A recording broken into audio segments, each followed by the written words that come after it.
तो hello guys, I am pi back. तो आज हम बात करेंगे हेल्स पैराडाइज के एपिसोड 11 वीक एंड स्ट्रॉन्ग के बारे में। तो लेट्स बिगिन।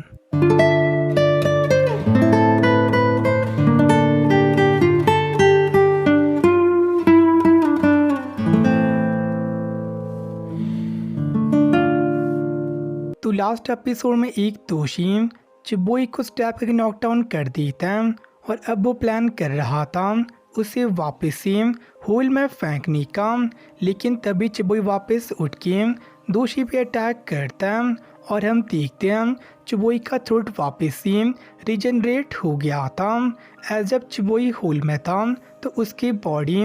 वहाँ पे वेंस के साथ मर्ज हो गई थी और अब चिबोई ताओ को भी डिटेक्ट कर पा रहा था, जो कि टेंसन को मारने के लिए एक मेन चीज़ थी। तो चिबोई उन सब के लिए डेंजरस बन गया था, जिस पे तोशी उसे मारने का डिसाइड करता है, बट चिबोई उसे अच्छी टक्कर दे रहा था और इस फाइट में उसका ताव भी कंटिन्यूसली इंक्रीज कर रहा था। और साथ ही अब चिबोई भी टेंसन दोषी की तरह अपने बॉडी पार्ट्स को रीजनरेट कर पा रहा था, तो उसकी बॉडी चेंज होना स्टार्ट हो गई थी। बट चिबोई को इससे कोई फ़र्क नहीं पड़ता कि वो इंसान ना रहे, ऐस दुनिया में कुछ भी स्टैग्नेट नहीं था। लेकिन उसके अकॉर्डिंग बस एक ही चीज़ को चेंज होने की ज़रूरत नहीं थी और वो उसका भाई तोमा था। और इसके बाद हम एक फ्लैशबैक देखते हैं जब बैंडर्स एज अ ब्रदर्स को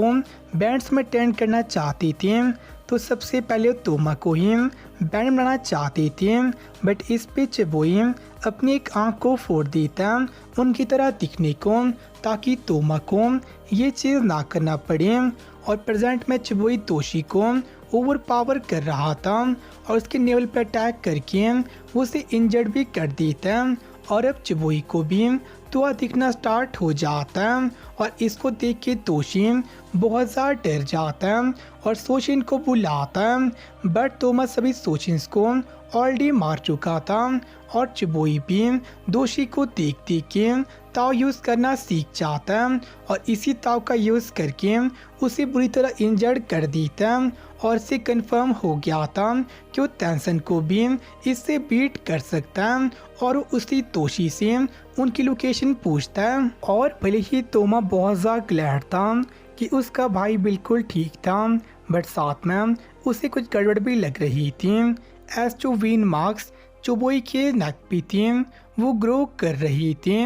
और वहीं पे हम मी को देखते हैं जिसकी गर्दन पे भी एक मार्क था और वो अब भी गायमर और तामिया को ताव करें बता रही थी, लेकिन उन्हें अब भी कुछ भी समझ नहीं आ रहा था। बट स्टिल वो सोशिन को मारे जा रही थी और फुची उन्हें डाइसेक्ट करके एनालाइज कर रहा था। एज जो डिफरेंट मॉन्स्टर्स थे उनके डिफरेंट वीक पॉइंट थे और गायमारू अब भी मी की मिस्टेस पावर के बारे में सोच रहा था।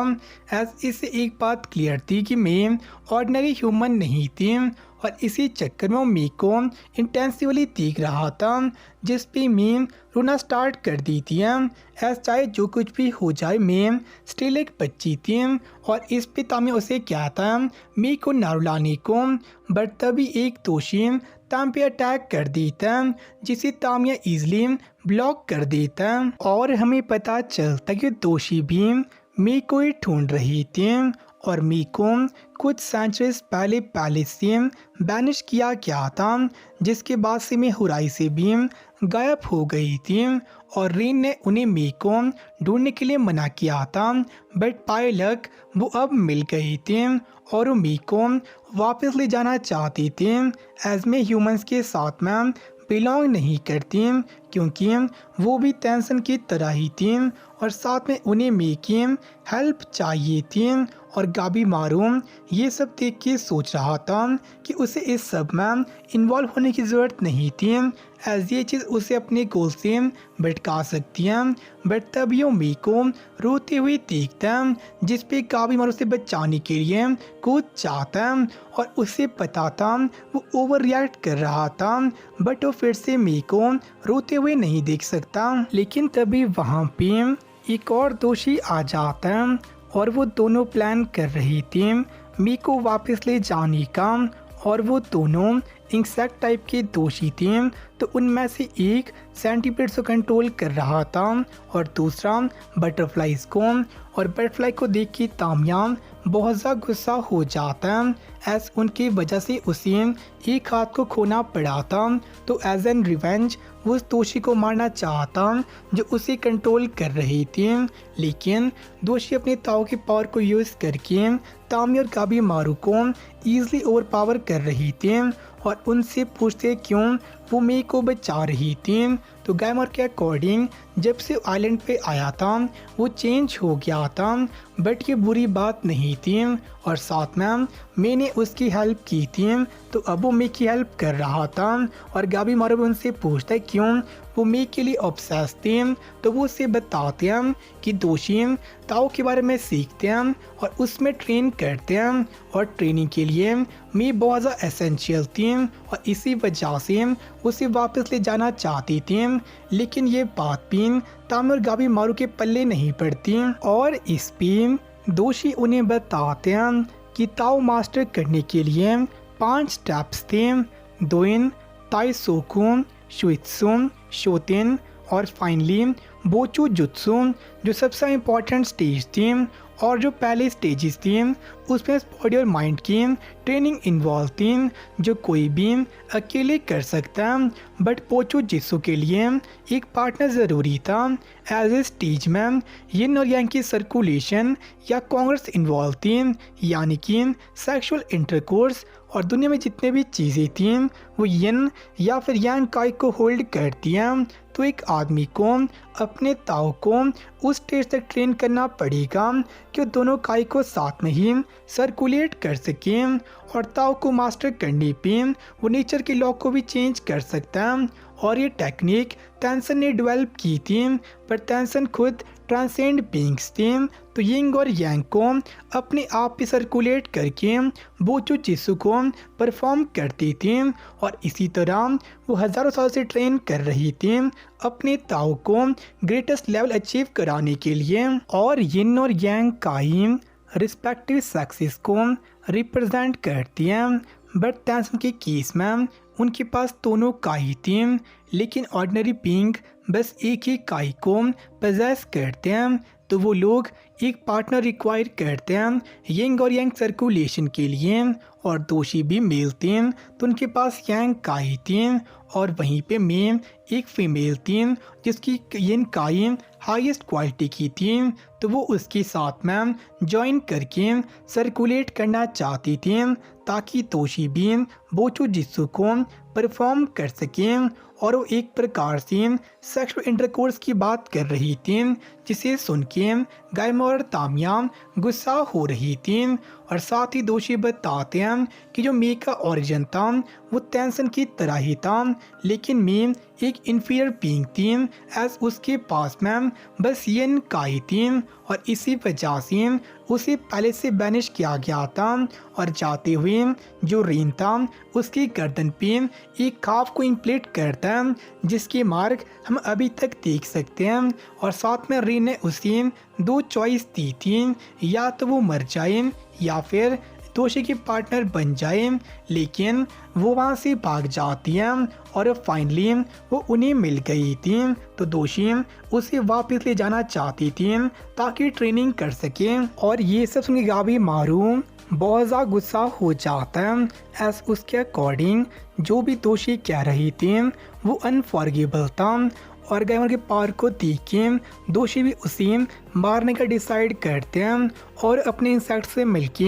एक जायंट क्रीचर में ट्रांसफॉर्म हो जाते हैं। तो तामी और गाबी मारू उन पे अटैक तो कर रही थी, बट इससे दोषी पे ज़्यादा फर्क नहीं पड़ रहा था। और इस पे गाबी मारू निंजित्सु को यूज़ करके उनके बीच में एक फायर की वॉल बना देता है और दोषी भी इसके थ्रू उन पे अटैक नहीं करती,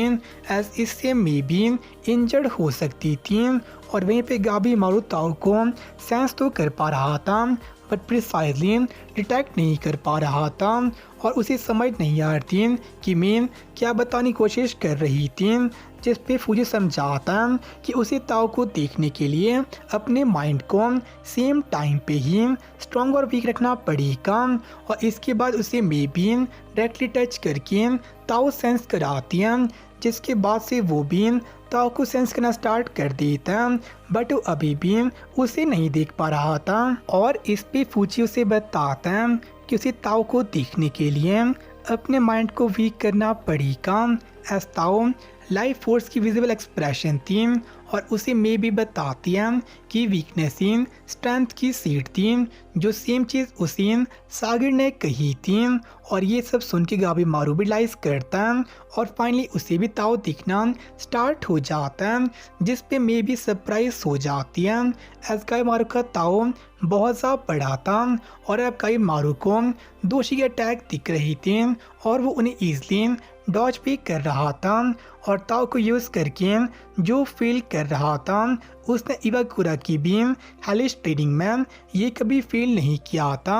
और उसने अपने वीकनेस को एक्सेप्ट कर लिया था, तो फाइनली दूसरे वीकनेस को भी देख पा रहा था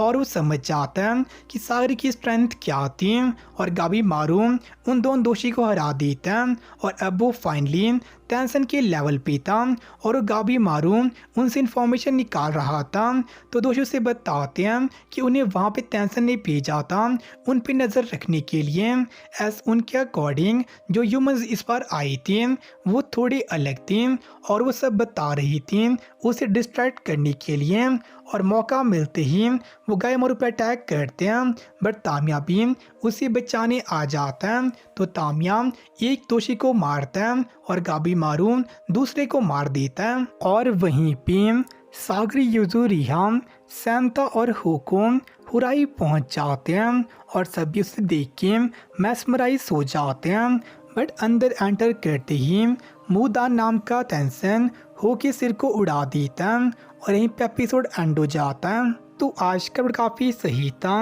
और इसमें चिबोई और गाइमर दोनों ही ताओ को देखना और यूज़ करना सीख जाते हैं, बट उनका तरीका अलग था। एस चिबोई अपनी ह्यूमैनिटी को खो के चीज़ करता है, बट वहीं पे गाबी मारू ह्यूमैनिटी एक्सेप्ट करके ये चीज़ कर पाता है और चिबोई सब कुछ अपने भाई के लिए कर रहा था और गाबी मारू अपनी वाइफ के लिए, बट मेरे अकॉर्डिंग सबसे स्ट्रॉन्ग सागरी होगी एज वो पहले से ही मिडल वे को फॉलो करती हैं और लास्ट में सागर और बाकी सभी हुराई पहुंच जाते हैं, जहां पे मुदान को इनकाउंटर करते हैं जो कि शुरुआत में ही हो की मुंडी को उड़ा देते हैं। तो देखते नेक्स्ट में क्या वो सरवाइव कर पाएगी, तो आपसे हम उससे मिलते हैं, तब के लिए बाय सनरा। फील करो खुद को, उड़ने लगा मैं आसमान में।